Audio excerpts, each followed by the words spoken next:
అనుదినమన్న శ్రోతలకు మన ప్రభువును రక్షకుడై ఉన్న యేసుక్రీస్తు యొక్క సరిసాటి లేని మహా గొప్ప పరిశుద్ధమైన నామమునందు శుభములు. నేడు 2025 సంవత్సరము జనవరి మాసము 15వ తారీఖు బుధవారం నాటి ధ్యానాంశము.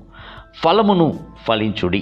యోహాను సువార్త 15వ అధ్యాయము 16వ వచనమునందు, మీరు వెళ్ళి ఫలించుటకును మీ ఫలము నిలిచి ఉండుటకును నేను మిమ్మను ఏర్పరచుకొని నియమించి తిని, మిమ్ములను ఏర్పరచుకొని నియమించి తిని, మిమ్ములను ఎన్నుకొంటిని, మీ వద్ద ఎదురు చూస్తున్నాను అని అంత ప్రభువు ఒకే ఒక్క అంశమును గూర్చి మరలా మాట్లాడుచున్నాడు.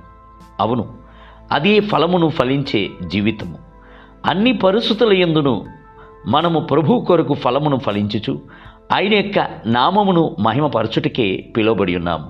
మన యొక్క ఫలమును ఫలించేటువంటి జీవితము చేత విస్తారమైన జనులను మనము ప్రభువు కొరకు సంపాదించగలము.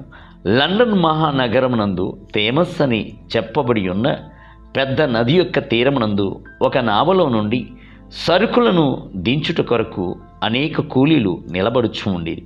పరిచర్ను చేయుచున్న ఆత్మభారమును బహుగా కలిగి ఉన్న ఒక ఫాదర్ గారు కూడాను వారిలో ఒకరిగా నిలబడి ఉండేను. ఆ ఫాదర్ గారు వారితో ఎందుకని నిలబడవలను, క్రీస్తును గూర్చిన సువార్తను వారికి ప్రకటించి ఒక ఆత్మనైనను ఆదాయము చేయవలనని ప్రార్థనతో ఆయన వచ్చి ఉండేను. కావున ఆయన కూలీ వానివలే నావలోనికి ఎక్కి సరుకును తలపై మోసుకుని నావకును ఒడ్డునకును మధ్యన వేయబడి ఉన్న చెక్క పలకపై నడుచుచు వచ్చుచుండెను. అయితే ఒకడు ఈయనను దీర్ఘముగా గమనించి ఆయనను గేలియు పరిహాసమును చేయవలనని కోరి ఆ పలకను తట్టెను. ఆయన ఆ సరుకుతో పాటు అమాంతముగా నదిలో పడిపోయాను. అందరూ ఆయనను గేలి చేయుచు నవ్విరి. ఆయన పడిపోటుకు కారణముగా ఉన్న ఆ మనుషుడు కూడాను ఆయన చూచి నవ్వేను. ఆయనను ఆయన సరుకులను పట్టుకొని లాగుచు ఒడ్డు తట్టునకు కష్టపడి ఈదుచు వచ్చుచుండేను. తరువాత ఆ మనుషుల్లో అకస్మాత్తుగా ఒక ప్రేరేపణ కలిగెను. సహాయము చేయనట్లుగా నదిలోనికి దూకి ఫాదరి గారు పట్టుకొని ఉన్న సరుకులను పట్టుకొనుటతో పాటు ఫాదరి గారిని కూడాను కాపాడి ఒడ్డునకెక్కింది. అప్పుడు ఆ ఫాదరి గారు ఆ మనుషునితో మాట్లాడటకు ప్రారంభించెను. అతడు ఒకానొక కాలమునందు గొప్ప వైద్యునిగా ఉండి ఆ తరువాత తాగునకు బానిసై భార్యను కుటుంబమును విడిచిపెట్టవలసిందాయను అను సంగతిని గ్రహించెను. ఫాదరి గారు ఆయనను ఓదార్చి అతని కొరకు ప్రార్థించి అతడు మరల తన కుటుంబంతో కలిసి ఏకముగా జీవించినట్లు సహాయం చేశాను. అంత మాత్రమే కాదు, ఆ కుటుంబము అంతటిని రక్షణ అనుభవంలోనికి త్రోవ నడిపించును. ఇది ఫలము గల జీవితము. ఫలము గల జీవితము ఆత్మలను క్రీస్తును వద్దకు తీసుకుని వచ్చును.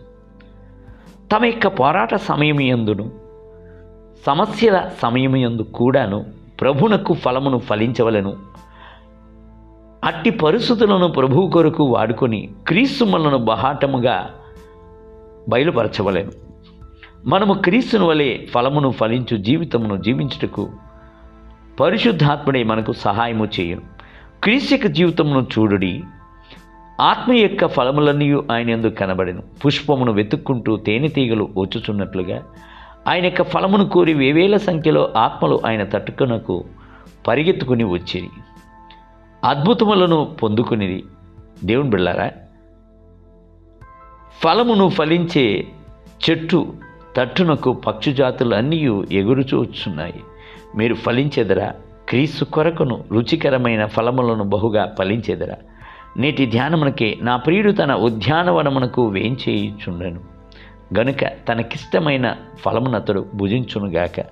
పరమగీత గ్రంథము 4వ అధ్యాయము 16వ వచనం. నేటి వేద పఠనము ఉదయము ఆదికాండం 36, 37 మరియు 38 అధ్యాయములు. సాయంత్రం మత్తయి సువార్త 10వ అధ్యాయం 21 మొదలుకొని 42 వచనములు. ప్రభువు మిమ్ములను దీవించునుగాక. ఆమేన్.